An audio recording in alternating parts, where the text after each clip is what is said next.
말씀대로 365 5월 15일 토요일입니다. 저희가 오늘 함께 나눌 말씀은 역대하 13장에서 15장입니다. 역대하 13장에서는 르호보암 왕이 죽고 그의 아들 아비야가 유다의 왕이 되어서 3년 동안 다스리게 됩니다. 아비야는 이스라엘의 왕인 여로보암과 전쟁을 하게 되는데 군사의 수를 보아하니 유다는 40만 명이었고 이스라엘은 80만 명이 되었습니다. 숫자적으로 보았을 때는 유다의 군사의 수가 이스라엘에 비하면 2배가 적었습니다. 비록 보이는 것은 열세인 것처럼 보일지 모르지만은 아비야는 이 전쟁에서 반드시 승리할 것이라는 확신을 갖고 있었습니다. 여기에는 2가지의 이유가 있었는데요. 첫째는 하나님께서 다윗과 맺은 소금 언약이 있었습니다.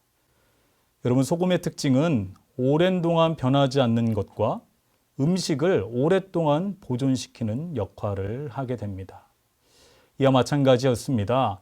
아비야는 하나님께서 다윗 왕에게 다윗의 자손들의 왕위를 영원히 보존시켜 주시겠다고 약속하셨는데 그 약속이 영원히 변치 않고 유다 민족에게 유효하다고 믿고 있었습니다. 아비야는 다윗의 자손이었고 또한 다윗의 혈통이었지만은 여로보암은 느밧의 아들일 뿐이고 다윗의 자손은 아니었습니다. 그러므로 하나님께서는 다윗의 자손인 아비야를 이 전쟁에서 승리하게 하실 것이라는 확신과 믿음을 갖고 있었던 것입니다. 그리고 2번째는 여로보암과 이스라엘은 여호와를 대적하며 우상을 만들고 따르는 사람들이었습니다.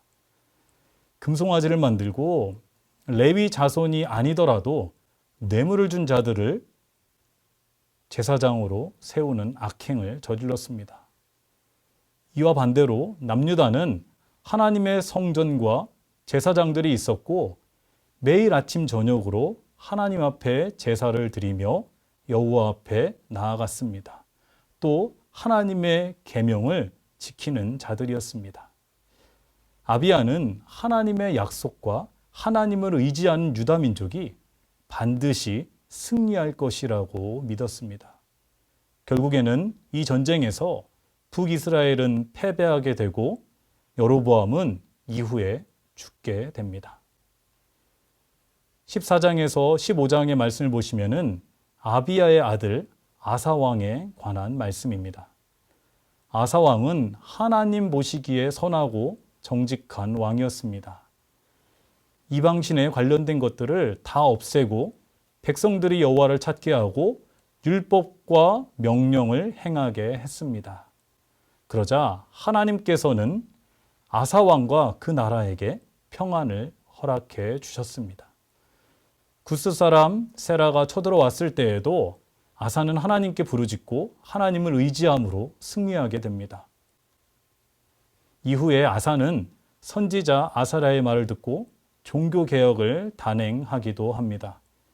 심지어 아사 왕의 어머니가 가증한 목상을 만들자 어머니의 태우자리를 폐하고 그 우상을 찢고 빻아서 불사르기까지 합니다.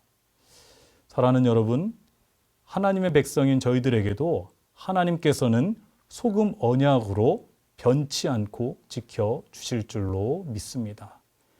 하나님께서는 하나님의 계명을 지키고 예배하는 자들에게는 평안을 허락해 주시고 반드시 승리하게 해 주실 줄로 또한 믿습니다. 사랑하는 여러분, 오늘 하루도 하나님의 자녀로서 당당하고 자신 있게 살아갈 수 있기를 바랍니다. 그리고 아사왕의 종교개혁처럼 저희들의 나쁜 습관이나 또한 죄의 습성이 있다면은 과감하게 결단하고 하나님을 따를 수 있기를 바랍니다.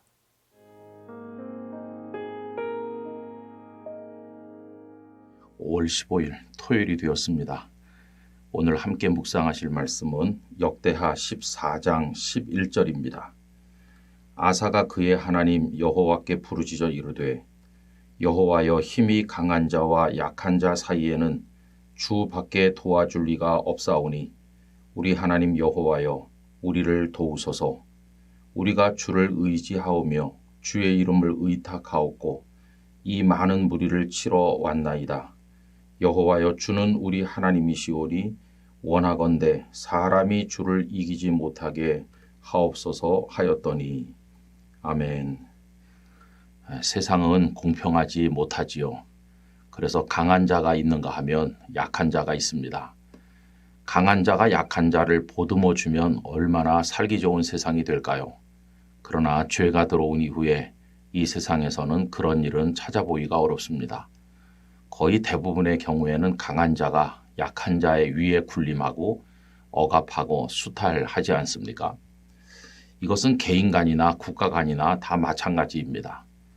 오늘 읽은 말씀 그 앞뒤로 보면 남한국 유다가 강한 나라의 침략을 받는 이야기가 나와 있습니다.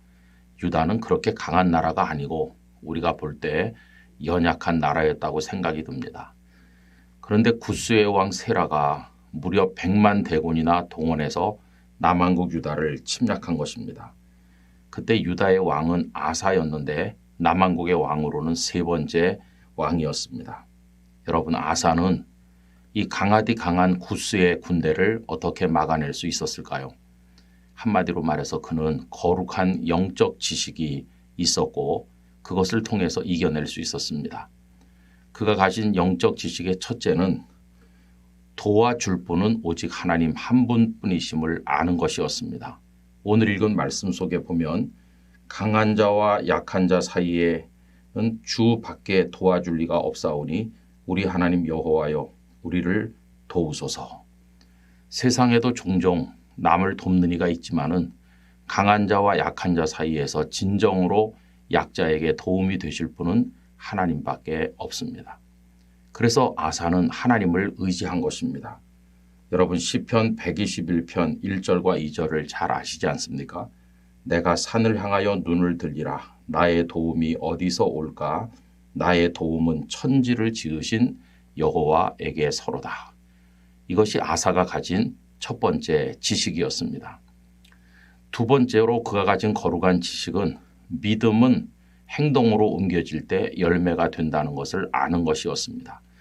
그는 하나님을 의지했는데 그리고 가만히 골방에 앉아 있었던 것이 아니라 군대를 인솔해서 구스 왕을 마주하여 나간 것입니다. 믿었으면 그 다음에는 그 믿음에 근거하여 행동하는 것이 필요한 것이죠. 그래서 그 다음에 이렇게 되어 있습니다. 우리가 주를 의지하오며 주의 이름을 의탁하옵고 이 많은 무리를 치러 왔나이다. 많은 무리를 치러 벌써 와 있는 거죠. 전쟁터에 와 있어요. 하나님을 믿었고 그 믿음을 근거로 행동하는 것을 볼 수 있습니다. 여러분 아무리 입으로 믿습니다 이렇게 하더라도 골방에 가만히 숨어 있다면 그 믿음은 무용지물이 되고 말 것입니다. 하나님께서 우리의 도움이 되신다는 것을 믿는다면 구체적으로 행동으로 옮겨서 그 믿음을 적용하시기를 바랍니다. 세 번째로 아사가 가졌던 거룩한 지식은 하나님을 자신의 하나님으로 확신하는 지식이었습니다. 여호와여 주는 우리 하나님이시오니 이렇게 말합니다. 아무리 연약할지라도 하나님을 자신의 하나님으로 인식하는 그 순간 그는 더 이상 약자가 아닙니다. 왜냐하면 가장 강하신 하나님께서 그의 편에 함께해 주시기 때문입니다. 이 영상을 함께 하시는 모든 분들이 아사가 가졌던 거룩한 믿음의 지식을 가지고 구스왕 세라보다 더 강한 사탄의 권세와 맞서 싸우시면서 이 세상의 진정한 승리자가 되시기를 간절히 바랍니다. 연약한 자를 도우시는 아버지 하나님, 저희들에게 아사가 가졌던 믿음을 허락하셔서 하나님만이 참 도움이심을 믿고 구체적인 삶의 현장에 그 믿음으로 도전하게 하시며 하나님께서 우리의 하나님이심을 확신하는 가운데 승리의 노래를 부르도록 하나님 저희들을 붙잡아 주시옵소서. 예수님의 이름으로 기도하옵나이다.